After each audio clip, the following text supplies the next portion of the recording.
विकास भी हो रहा है और गरीबों के कल्याण के लिए भी योजनाएं बन रही हैं।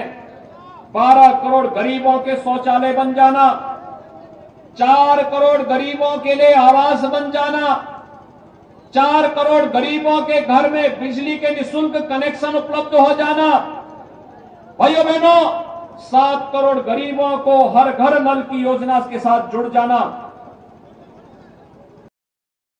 के घर में उज्ज्वला योजना के रसोई गैस के सिलेंडर हो जाना, 12 करोड़ किसानों को प्रधानमंत्री किसान सम्मान निधि में प्रतिवर्ष 6,000 रुपए उनके खाते में आ जाना।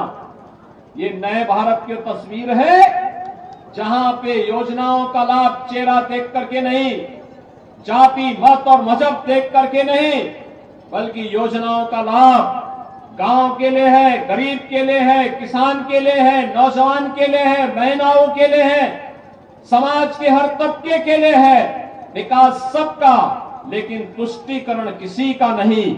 और मोदी जी ने इसके लिए नारा दिया सबका साथ सबका। लेकिन कांग्रेस नारा क्या देती थी?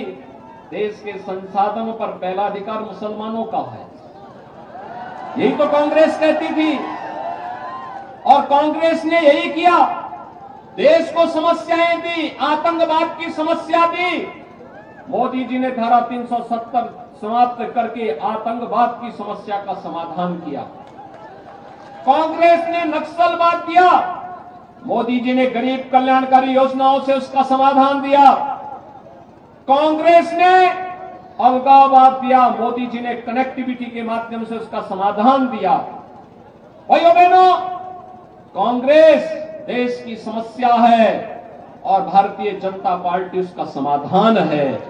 हम सबको समाधान के मार्ग पर आगे बढ़ना है।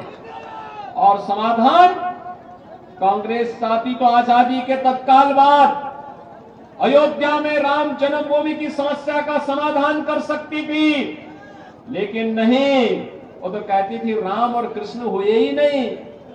आप थोड़ा सोचिए, सनातन धर्मावलंबियों को इससे बड़ी गाली और क्या हो सकती है?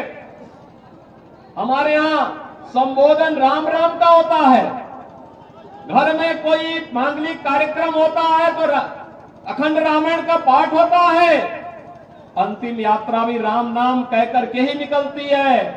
भाइयों बहनों, राम को गाली दी जाती है, कृष्ण को गाली दी जाती है। ये कांग्रेस के लोग देश के इतिहास को इसी तरीके से कलंकित करते रहे हैं। लेकिन जैसे आपने देखा होगा, आज केंद्र में यानी प्रधानमंत्री मोदी जी का नेतृत्व मिला, उत्तर प्रदेश में डबल इंजन की भाजपा की सरकार आई, 500 वर्षों की समस्या का समाधान हो गया। आज तो अयोध्या में राम मंदिर का निर्माण हो रहा है ना, कोई संदेह है क्या?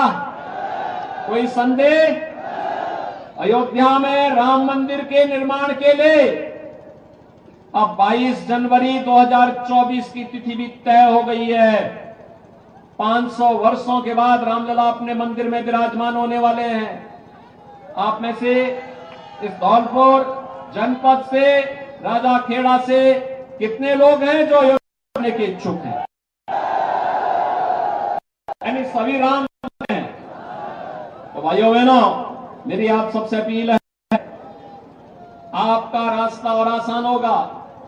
आप भाजपा के प्रत्याशियों को अपना आशीर्वाद दे दीजिए। सहमत हैं? कमल चुनाव चिन्ह में परसों ही चुनाव होने जा रहा है 25 को। श्रीमती नीरजा शर्मा राजाखेड़ा से भारतीय जनता पार्टी की प्रत्याशी हैं। श्री गिरिराज मलिंगा बाड़ी से, श्री चरण कुशवाहा धौलपुर से और श्री सुखराम कोहली असेड़ी से भारतीय जनता पार्टी ने प्रत्याशी के रूप में उतारे हैं। सहमत हैं? सभी लोग सहमत हैं? चुनाव जिता करके भेजेंगे? भाइयों बहनों, मैं बढ़ते अगली